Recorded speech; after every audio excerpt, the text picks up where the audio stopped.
በስመ አብ ወወልድ ወመንፈስ ቅዱስ አሐዱ አምላክ። ዝኸበርኩም ህዝበ እግዚአብሔር ነዚ ቅድስት ቤተ ክርስቲያን ትህቡ አገልግሎት ጊዜኹምን ስራሕኩምን ዕረፍትኹምን አወሃሂድኩም ብጥብኣትን ብኣንቃድዎን ትከታተልዎ ዘለኹም ርሕሩሕ ፈጣሪና አበሳና በደልና ዕሽነትና ብድሓን ብዓይኒ ምሕረት ጠሚቱ ክሳብ ሰዓት ብድሓነ ሰላም ዓቂቡ ኣብዚ ቅዱስ ጉባኤ ክንሳተፍ ንዝረዳእና ንዝደገፈና ንዘነቃቅሐና ልዑለ ባህሪ ፈጣሪና ኣምላከ ቅዱሳን ናይ ባህር ምስጋና ይብፅሓዮ። ንኩልኩም ቶም ግዜኹምን ስራሕኩምን ዕረፍትኹምን አወሃሂድኩም ብኣንቃድዎን ብጥብኣትን ትከታተልዎ ዘለኹም ከዓ ትብሕቡእ ዝርኢ እግዚአብሔር ኣምላከ ቅዱሳን እሴተ ጻድቃን ኣስበ ትሑታን ይኸፈልኩም። ዝኸበርኩም ህዝበ እግዚአብሔር ንዓይ ንህዝቡ ከምኡውን ንዓይ ዝኸውን ህያው ቃሉ ኣብ ኣንደበተይ ከንብር ኣብ ጸለትኩም ክትዝክሩን እናተማሕፀንኩ ንኩላህና ከዓ ዝሰምዓ ናይ እዛን መንፈስ ዝዓቆር ጥቕጥቕ ልቢ ዘተግብር ሰናይ ሕሊና ክወሃበና ናይ እግዚአብሔር ቅዱስ ፍቓድ ይኹነልና። ሎሚ ከም ፍቓድ እግዚአብሔር እንሪኦ ከምቲ ንንውሕ ዝበለ ግዜ አርእስትና ሒዝናዮ ዝፀናሕና ቀዳማይ ናይ ፍርቂ ለይቲ ጸሎት መበል 34 ክፋል ኮይኑ ለቀንዲልን ዘይትን ዝብል አርእስቲ ኢና ክንርኢ። ኣብ ዝሓለፈ ግዜና ኣብ ቀንዲል ኣተኪርና ኢና ቃል ኣምላኽ ኣስተንቲና። ሎሚ ከዓ ዘይቲ ማለት እንታይ ማለት እዩ? ቅድስት ቤተ ክርስቲያን ኣቦታት ቤተ ክርስቲያን እንታይ ኢሎም እዮም ተርጉሞሞ ዘለው ክንርኢ ኢና። እዚ ናይ ፍርቂ ለይቲ ጸሎት ቅድስት ቤተ ክርስቲያን ብኸመይ ሰሪዓቶ ኣብ ቃል ኣምላኽከ እንታይ ይብል ንኽንፈልጦ ምእንቲ ኣብ መዝሙር ዳዊት 119 ቁፅሪ 62 ስለቲ ጻድቕ ፍርድኻ ከመስግነካ ፍርቂ ለይቲ ክትንስኤ እዩ። ኣብ ነፍሲ ወከፍ ስርዓተ ጸሎት ከዓ ብስራት ቃል ወንጌል ሰሪዓ ኣላ ቅድስት ቤተ ክርስቲያን። ኣብ ናይ ፍርቂ ለይቲ ጸሎት ተሰሪዑ ዘሎ ወንጌል ከዓ ወንጌል ማቴዎስ ምዕራፍ 25 ካብ 1 ክሳብ 23 እዩ። እዚ መዝሙር እዚ ወንጌል እዚ ከምኡውን ኣብ ናይ ሶኒ ናይ ሰዓታት ወንጌል ለይቲ እዚ ወንጌል እዚ ተሰሪዑ ዘሎ እዩ። ንሰሙን ሙሉእ ካብ ሶኒ ክሳብ ዓርቢ ዘሎ ከዓ ነዚ ኣብ መሰረት ብምግባር ረስየነ ድልዋነ ንትቀበል ከመርአውየ በዘይታ ሃይማኖት ጥሉል ወበምግባረ ሰናይ ጽሉል ከመሃምስ ደናግል ጠባባት ዘውስተ ወንጌል እንዳበለት ቅድስት ቤተ ክርስቲያን ኩሉ ግዜ ብጸሎት ትዝክሮ ኢሉ ከምተነተን 5 ደናግል ድልዋት ክኾና ዘይተን ቀንዴለን ከዳልዋ ዝረዳእኻየን ንዓና እውን ከምኡ ርዳእና እናበለት ለይተለይቲ ቅድስት ቤተ ክርስቲያን ብፍላይ ከምዚ ናይ ሎሚ ጾመ ኣርብዓ ጾመ ፍልሰታ ሰዓታት ኣብ ዝቕወመሉ ግዜ ሰናብቲ ማለት ረስየነ ድልዋነ ንትቀበል ከመርአውየ በዘይታ ሃይማኖት ጥሉል በምግባረ ሰናይ ጽሉል ከመሃምስ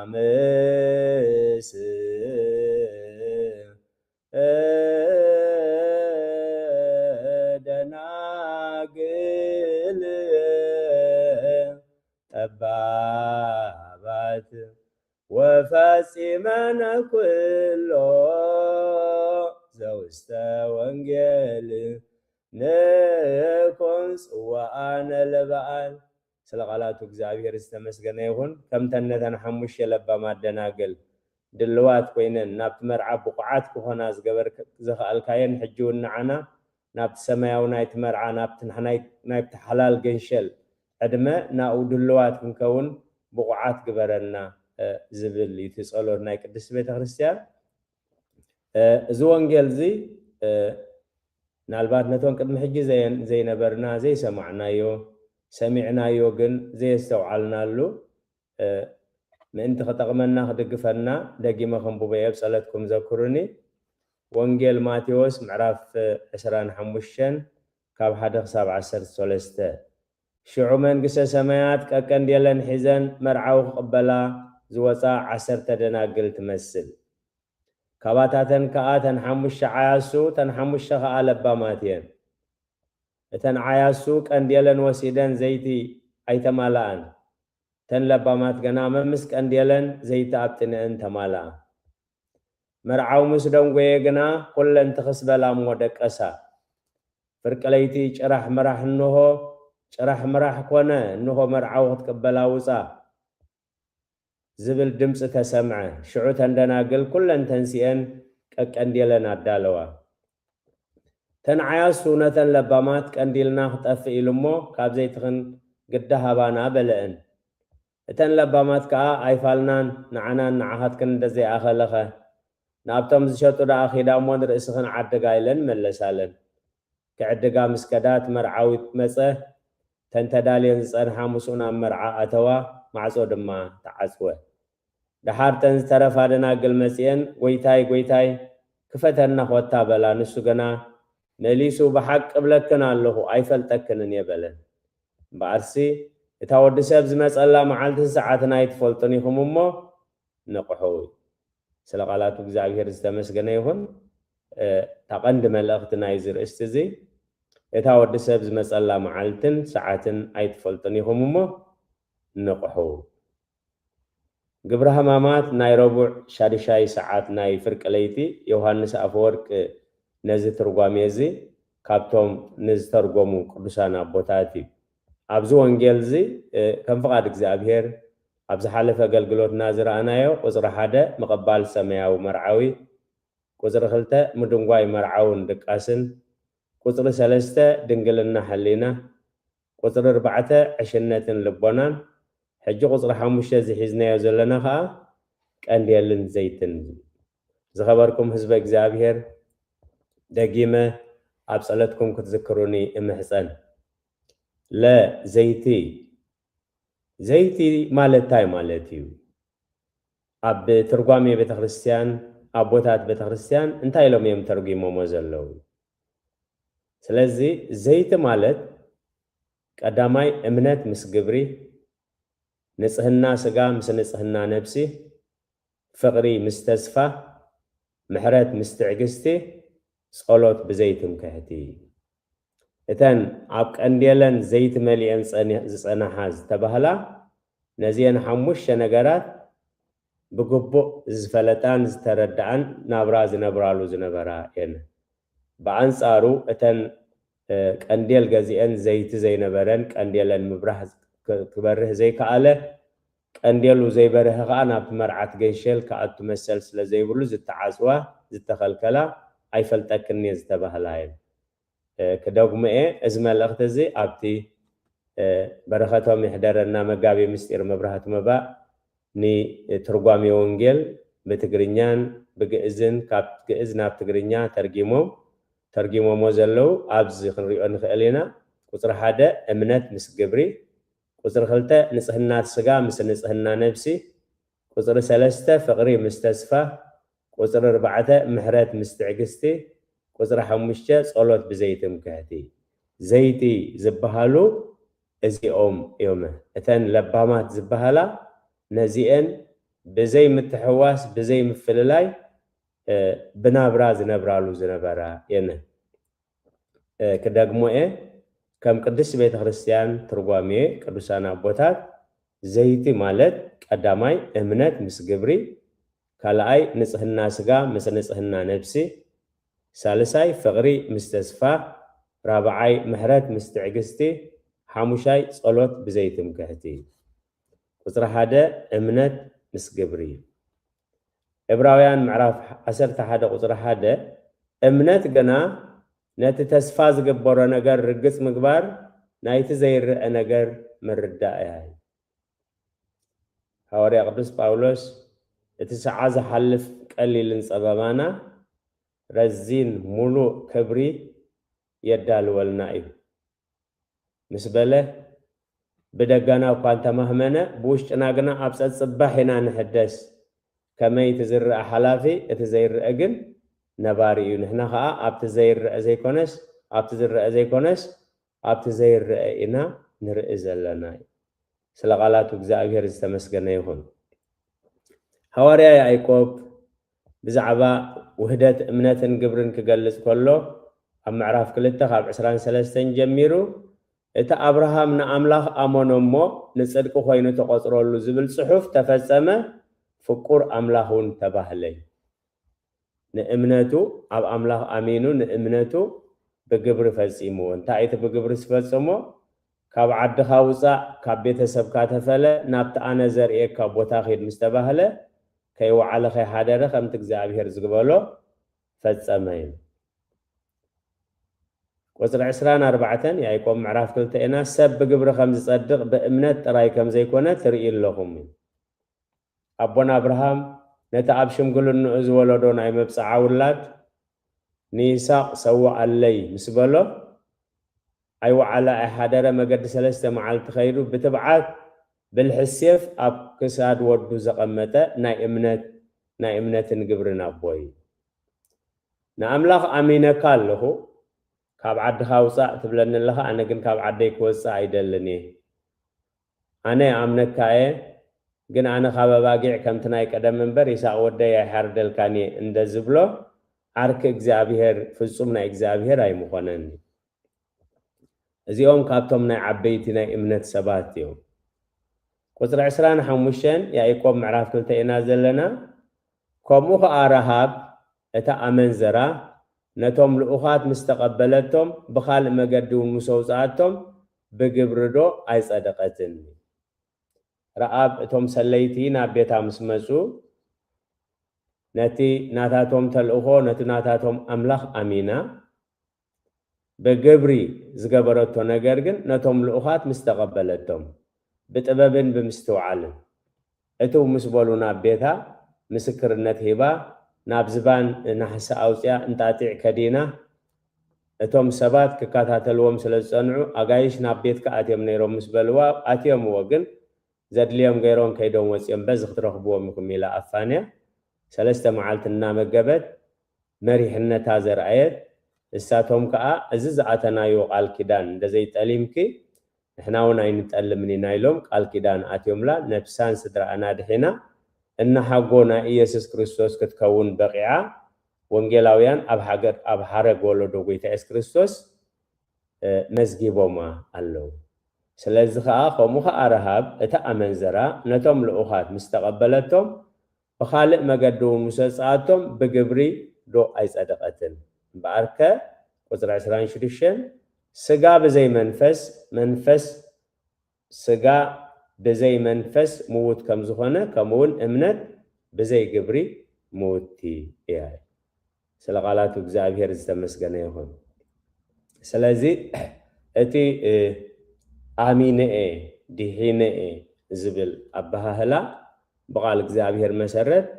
سحوت أبها هلا ويسحوت تمهرت مغانو بيت خريستيان تمسكر مخنياتو أتي ناي دحنت مجمريان مجرشان أبكال أي كورنتوس معراف حدا قصر 10 تايبن نسو كاب كندز زاك كلمات أرحنونا يدحننا دما الله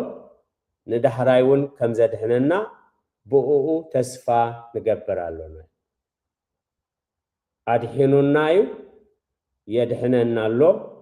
كدحننا سلازي دحنت أب أرثوذكس بيت خريستيان أزيو مالت دحينا إنا مالت نت مسكال تقبر لنا وعلت تفسيمي دحينا إنا أزي مسبلنا أدحنونا ندحرايون كم زدحننا ندحن كأ اللوناي بؤون مدحان انت ختعابيو كم تم حجز تولدو حسانات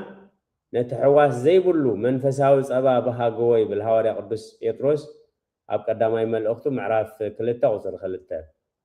سلازي اتمعالتاوي نقبرو فرا امنتنا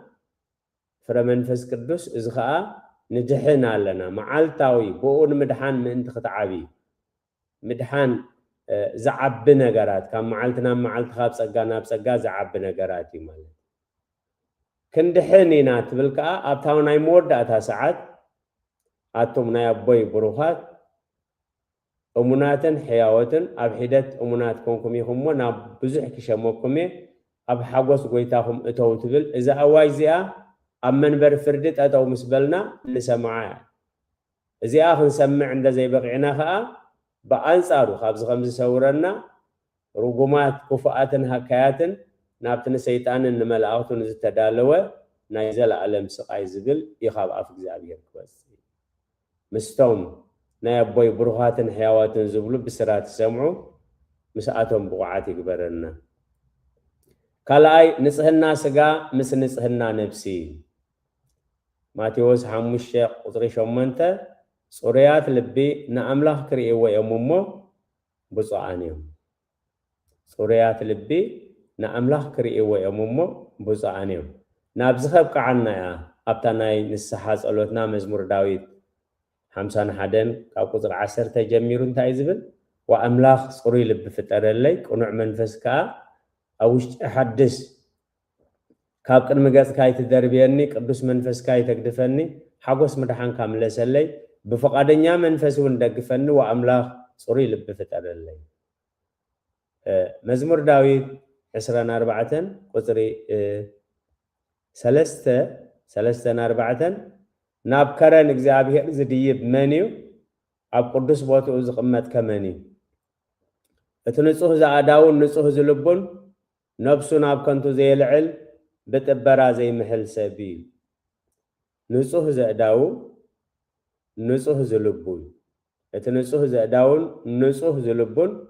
ነብሱ ናብ ከንቱ ዘይልዕል ብጥበራ ከዓ ዘይምሕል ስለ ቃላቱ እግዚአብሔር ዝተመስገነ ይሁን مزمور داويد معراف 15 أتي حق أنيا مقد خرسنا نابقعات زبصحنا انتاي مخانو قبلت كله وأملاخ نابكرن قدسنا هذا ديب مني أتي بقنعنا زملالسن صدق زقبرن بلبو حق ززارب بلسانو زي حمي نمحازو زي صرفو نبصاي خفو زي قبرو እትጽዩፍ ንዑ ኮይኑ ዝራአዮ ንፈራሕቲ እግዚአብሔር ገና ዘኽብሮም ዝጎድኦ እኳ እንተኾነ ነቲ ዝመሓለሉ ዘይልውጦ ገንዘቡ ብሓረጣ ዘየለቅሕ ንጉድኣት ንጹህ መማለዲ ዘይቅበል እቲ ከምዚ ዝገብር ንዘለኣለም ኣይክናወፅኒ ስለዚ ከዓ ኣብታ ንጽህና ስጋን ንጽህና ነብስን ትብል ዕብራውያን ምዕራፍ 10 ቁፅሪ 22 ልብና ካብ ክፉእ ሕሊና ተነጺጉ سجاناون بصوري ما يتحاسبه ملوء بزتردأنا يؤمنت بقنوع لب نقربي نابك زعبير كنقرب كلنا لبنا كاب كفو حلينا تنسيقو سجاناون بصوري ما يتحاسبه ملوء بزتردأنا يؤمنت بقنوع لبي نقربي أبزر استزيك الرسمة هرستيان دقاون وشعاون نسهنا ناي سجان ناي نفسن نصهنا ناي كدان نصهنا إلى فلاليا آتمهر تامود آتا تقسنا نايزر استزي لبنا كابكوفو إحلينا تنسيق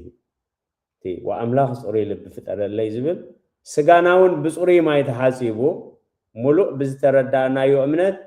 بقنوع لبي نقربي سالساي فقري مستزفاي حدا زفكر نتذكرو نجر تسفى بمقباري إذن تجرس إذ خرج كبير إذ زدخمو زلهو إذ عصب خرج كبير إذ زوارو زلهو إذ برخد خرج كبير إلو بمأماني سلازي فقري مستزفى فقرها اللي تسفان دزيلي وناب تسفى مغراز تخيد اتفقرها آية مهمنين تسفى بزي فقر انت داخوينوها سقاو تسفى حلافة تسفى يزخون يوهانس هاب قدامي ملوغتو معراف 3 قدري 10 شوعاتن 10 شومنتن قناخا زخوانا يخون تريد زعالم زي آزل لومو حاو تشكيرو خلو النار آيوس ድንጋጹ ዝዓጽወሉ ፍቅረ አምላኽ ከመይ ላቡ ትኸሉ ትነብር አቶም ደቀየ በግብርን በሐቅን እምበር በቃልን ብልሳንን አይነፋቀር ስለ ቃላቱ እግዚአብሔር ዝተመስገነ ይሁን ገናኸ ዝኾነ ይሁን ጥሪት ዝዓለም ዝዓዘለዎሞ ሓው ተሸጊሩ ከሎ ናርአዮስ ድንጋጹ ዝዓጽወሉ ፍቅረ አምላኽ ከመይ ላቡ ትኸሉ እቲ ፍቅረ አምላኽ ዘለዎ ግን ዝተሸገረ ሓው ክርኢ ከሎ ነዚ ሽጉር ዝምርዳእ በረኸት ኣብ አምላኽ ኣለዎ ነዚ ሽግር ዝምርዳእ ፍቅረ አምላኽ ገልጽ መድሓኒይ ንዓይ ንሽጉር ንምርዳእ ንዓይ ንሓጥእ ንምጽዳቕ ንዓይ ካብ መርገም ነፍሲ ሓራ ከውፅኡ ካብ ሰማያ ሰማያት ወሪዱ ኢሉ ፍቅረ አምላኽ እዩ ናብቲ ተስፋ እቲ ተስፋ ከዓ ነቲ ፍቅረ አምላኽ የጽንዖ እዩ ኣብ ሮሜ ምዕራፍ 4 ቁጽሪ 18 ክሳብ 22 ከምዚ ይብል ከምቲ ብሁል ድማ ዘርእኻ ከምዚ ክኸውን እዩ ተስፋ ኣብ ዘይብሉስ ኣቦ ብዙሓት ኣህዛብ ክኸውን ብተስፋ ኣመነ ማለት ተስፋ ማለት ኣብቲ ተስፋ ዘይብሉ ዝመስል ተስፋ ምግባር እዩ ተስፋ ኣብ ዘይብሉስ ኣቦ ብዙሓት ኣህዛብ ክኸውን ብተስፋ ኣመነ ኣስታት ወዲ 100 ዓመት ክንሱ ሙማት ጽጉኡን ሙማት ማሕፀን ሳራን እናረአየ ንምእማን ኣይደኸመን ገናኸ ንኣምላኽ ክብሪ እናሃበ ንምእማን በርትዕ እምበር ነቲ ተስፋ ኣምላኽ ብዘይ ምእማኑ ኣይተዋላወለን ነቲ ዝሃቦ ተስፋ ክገብሮ ክእለት ከም ዘለዎ ኣጸቢቑ ተረዲኡ ነበረ ስለዚ ድማ ጽድቂ ተቆጽረሉ ስለ ቃላቱ እግዚአብሔር ዝተመስገነ ይሁን ፍቅሪ ምስ ተስፋ ኢና ዘለና ራብዓይ ምሕረት ምስ ትዕግስቲ ብዙሓት ሰባት ምሕረት ዝገብሩ ክምጽውቱ ዝደልዩ ክድግፉ ዝደልዩ ግን ብቁጣዓ ትዕግስቲ ብዝጎደሎ ኣገባብ ተደኣ ኮይኑ እቲ ተቐባሊ እውን ስቅቕ ኣብ ቅድሚ ኣምላኽ ከዓ ተቐባልነት ኣይረክብን ምሕረት ምስ ትዕግስቲ ወንጌል ሉቃስ ምዕራፍ 10 ካብ 36 ክሳብ 45 ነቲ ኣብ ኢድ ከተርቲ ዝወደቐስ ካብዞም ሰለስተ ብጻይ ዝኾኖ ኣየናዮም ይመስለካ ንሱ ድማ እቲ ምሕረት ዝገበረሉ በለ ጎይታ ኢየሱስ ከዓ ንስኻዊ ድም ከምኡ ግበር በሎ ብጻይካ ፍቅር ንብጻይካ ከም ነፍስኻ ፍቅር እንዳበለ ጎይታ ኢየሱስ ክርስቶስ ክምህር ከሎ ሓደ ምሁር ሕጊ መጺኡ መምህር መን ብጻየይ ኢሉ ሓቲትዎ ጎይታ ኢየሱስ ክርስቶስ ከዓ ምሳሌ ገይሩ ከመስሎስ መሲልካ ንገሮ ከም ዝበሃል ከምዚ ዝመሰለ ኣይሁዳዊ ክሓልፍ ከሎ ከተርቲ ረኺቦም ቀጥቂጦም ደርብዮም ኸይዶም ሌዋዊ መጺኡ ሓዉ ረጊጽዎ ኸይዱ ካህን መጺኡ ረጊጽዎ ከም ዘይረኣየ ኸይዱ ሓደ ሳምራዊ መጺኡ ብእምነት ዘይመስሎ ብዓልየት ዘይመስሎ መጺኡ ግን ኣልዒሉ ቁስሉ ብዘይትለኽዩ ናብ ቤት ኣጋይሽ ወሲዱ እዚ ተኻናኸንዎ ዝኸኣንኩመ ዝተረፈ ከዓ ጽባሕ ክኸፍለኩም እየ ኢልዎ ነቲ ከተርቲ ዝወቕዕዎስ ብጻዩ መኒ ኢሉ እቲ ምሕረት ዝገበረሉ እምበኣር ንስኻ ከዓ ኪድ ከምኡ ግበር ምሕረት ግበር ስለ ቃላቱ እግዚአብሔር ዝተመስገነ ይሁን ካብቲ አንቀጽ ብጻን ወይ ትምህርቲ ጎቦ ኣብ ምዕራፍ ማቴዎስ 5:7 መሓርቲ ምሕረት ክረኽቡ እዮም እሞ ብጻዕን እዮም ኣብዚ ርእስቲ እዚ እቶም ናይ እግዚአብሔር ሰባት ክሳብ ክንደይ ምሕረት እዮም ዝገብሩ ገልጽ ኣብ መጽሓፈ ስንክሳር 27 መስከረም ቅዱስ አንጢላሪዮስ ዕረፍቱ መጽሐፈ ስንክሳር 27 መስከረም ቅዱስ አንጢላሪዮስ ዕረፍቱ ቅዱስ አንጢላሪዮስ በዓል ጸጋ ሃብታም ሰብ ነይሩ ግን ከምቲ ቅዱሳት ጽሑፍ ኣስፊርዎ ዘሎ በቃቕ ነይሩ ማለት በቃቕ ከዓ ልክሲ ዘይብሉ ወይ ምሕረት ዘይብሉ ማለት ስለዚ ቶም ድኻታት ናይቲ ከባቢ ተኣኪቦም ከዕልሉ ከለው ከምዚ ዝመሰለ ሃብታም ለጋስ እዩ ከምዚ ዝመሰለ ሃብታም በቃቕ እዩ ኣይርሕርሕን እዩ ኣይህብን እዩ ዋላ ኸይድካ ለሚንካዮ ክብሉ ከለው ሓደ ካብቶም ድኻታት ኣነ ኸይደ ሕጂ እንተሃበኒ እንተመጽወተለይ እንታይ ትህቡን ኢሎም ተኸራኺሮም ተሰማሚዖም ይኸይድ እሞ ብታ ዝበልዓላ ዝሰትየላ ግዜ ከይዱ በእንተ ስመ እግዚአብሔር ምስ በሎ ይርዳእኻ ከይብሎ ይበልዕ ኣሎ ከይሂቦ ከዓ ቁሩብ ከምኡ ስለ ዝነበሮ በቲ ሒዝዎ ዝነበረ ቅጫ የሃርሞ እሞ ትቅጫ ትርር ስለ ዝነበረ ይፈግኦ ደም ወፅእ ደሞ ሓንሲሱ ንፍርቁ በሊዑ ፍርቂ ሒዝዎም ከይዱ ኣነ ከይደ እኳ ሂብኒ ረእይዎ ኢሉ ንዓቶም ምስክር ምስክረሎም እዩ ወቂዕኒ ብቅጫ ገይሩ ኣይበሎምን ቅጫ ሂብኒ መፅኢትለይ ይብሎም እግዚአብሔር بكل جزء يزارب أب إيوب معرف 33 قصر 10 4 5 10 حشو من تنتا يزبل أملاخ حنسا أكل تسابي الزارب سبقنا يقلبن سبدا يقلبن ينبر እግዚአብሔር كل جزء يزارب بحلمي بناي ليت الرأي نسب كبيد دقاس مسودقه أب عراتو مسدقسه نسب كاب قبرو ما انت خمالسو كاب تعبيتون كسورو ننبسو خاب عميق موت كبالها نهيوتون كاب سيفخ الناقفاس شعون إذن سب كفيتو نتاق ساسو يحاتمو سب دا يغلبن ينبر እግዚአብሔር كل ጊዜ ይዛረብ ስለዚህ ድሕርዝ ለይትዚ እግዚአብሔር ኒ ቅዱስ አንጥላሪዮስ ብራእይ ይገልጸሉ እዚ ራእዚ እንታይ ዝዝሪዮ ነፍሱ ካብ ስጉኡ ተፈልያ ናብ ፍርዲ ክትቀርብ ጸልማት ዝተኸድኑ ሰባት ክወቅስዎ ጨካኒ ኣይርሕርሕኒ እንዳበሉ ክወቅስዎ እቲ ቅጫ ዝደርበየሉ ብቅጫ ገይሩ ዝፈግኦ ሰብ መፅዩ ይምስክር ኢሉ ክፅዋዕ ትማሊ ከም ዝሃረመካ መስክር ኢሎም ክሓትዎ ከለዉ ኢተኣውቀኒ ደም ዘእንበለ ረሃብ ኦ ባዕል ዘኣፅገብከኒ ትማልም ኣምፅኡ ከኑዝየ ኣንታ ትማል ዘፅገብካኒ ሃብታም ናብዚ ደምፅየሙኻ ኢሉ ክምስክር ከሎ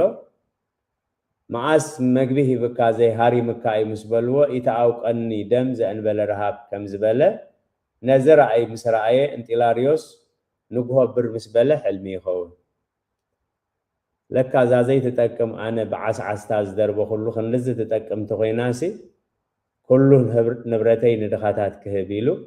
ኩሉ ንብረቱ ንድኻታት ሂቡ ኣብ መወዳእታ ከዓ ነብሱ ሸይጡ ነቲ ሽያጥ ነብሱ ከዓ ንድኻታት ሂቡ ንሰባት ተገልግል ነይሩ እቶም ዝዓደግዎ ሰባት ብከቢድ ነገር ክሃሲዎ ክጎድዎ ከለዉ መልኣኽ እግዚአብሔር እናፀናንዐ ኣጆኻ እቲ ናይ ሽያጥ ዋጋኻ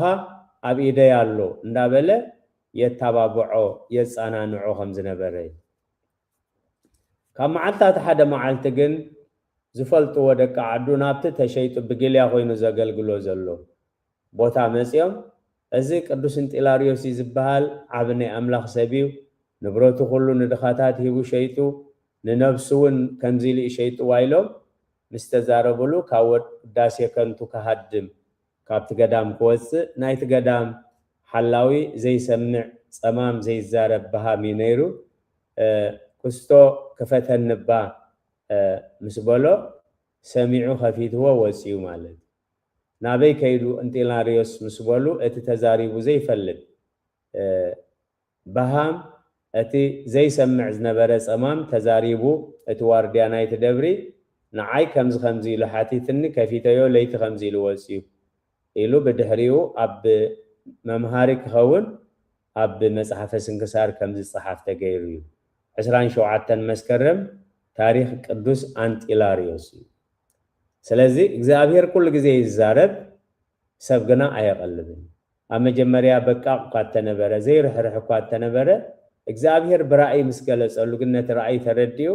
ክሳብ ክንድዚ ናይ ርሕራሐ ኣብነት ኮይኑ ኣብዚ ወንጌል ማቴዎስ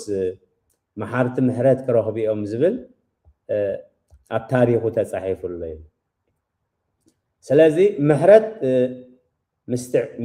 ምስትዕግስቲ እዚኦም እንተጎዲሎም ከ زيتي يقدل زيت انت قديلوها قنديل ايبرهن قنديل انت زي بريهه بزي مبرهاتي نابت مرعات جنشل مئتاو ايكالن زابير زستوعل امره هابنا ابي ايقوب معراف كلته قصر 10 تخلتن 10 سلستن نات محرات زي جبرس محرات بزي بولو فردي كهوناي نات محرات زي جبرس محرات زي بولو فردي كهوناي محرات سي افردت مكاحمو كمتم بني حارنت حق زفردم كم تزاربو كمون غبارو ولدنا اسرو ميطلل نفاق برخات كم زي بلوخ قلصو خلوسي انكا زي فلتسي هابا من المودوي انكا زي فلتسي هابا من المودوي بزح نجر بزعبا رح يزبلوه ولدنا ترى نجر زمثلنا خنستوعلو له زلناو برخاتو محدرنا لك مزمران موغوس اكبو جورجيس اتي انتاو مثالي بتقرينيا زبل صحيفو محتيمو مولو ابز صحف انتايبل حراس ايدا تبلع حراس ايدا تبلع مالت ايدا قريصا ختبلع مالت ايكونتم ابتناص ازخونتلو نحراسات انت قميسا نحراسات انت العلا نحراسات انت حاسيبا نحراسات انت دقيفا نساخ تحرس كلها اقديما يحليفاتو سلصنحت كوم غيرن كاي دقفايل سلازي تايلوم حراس ايدا تبلع سلازي خاي قدس ونجل سب نززورو يزعزدوي سب نتزورو يزعزدمو انتاي كم تعزدو تتنقيكم انتاي كنزرق كلنا انتاي كنعصدينا مخنياتو نتنزورو سلنا عزدو نت محرات زي جبرس محرات زي بولو فردي كهونه ايو محرات سي افردي تمكاحمو كمتم بني حرنت حق زفردو كومو تزاربو كومون غبارو حمشاي ناي موداتان صلوت بزيتم كحتي صلوت تسأليو صلوت بجهران تخينو صلوت بتمكحتن تخينو صلوت انا فلات انا خيلا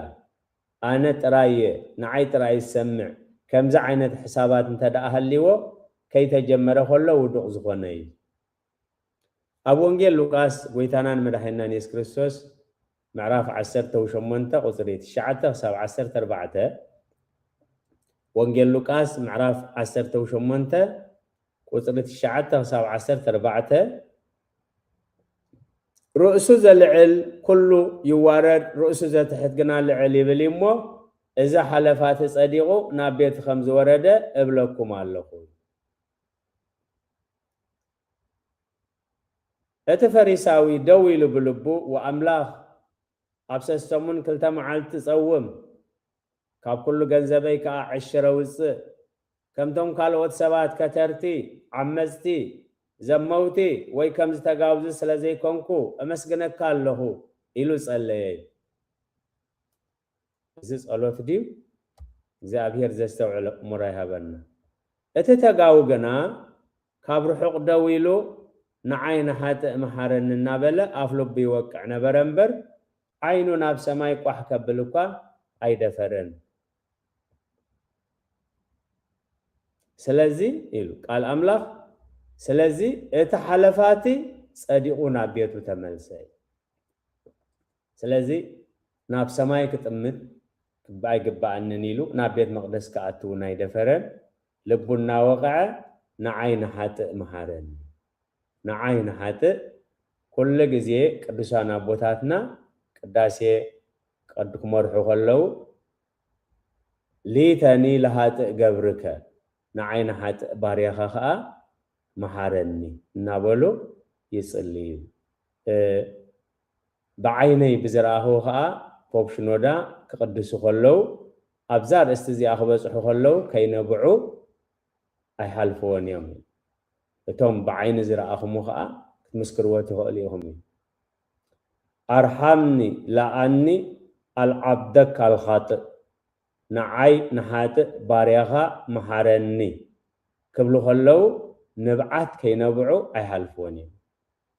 ስለዚህ ነቲ ዝብልዎ ዘለው ክሳብ ክንደይ ብዕምቆት ተረዲእዎም ብልዎ ከም ዘለው ካብቲ ብምዕጉርቶም ወረድ ዝብል ንብዓት ክትርድኦ ትኽእል። ስለዚ ኣብ ዕብራውያን ምዕራፍ 4 ቁፅሪ 12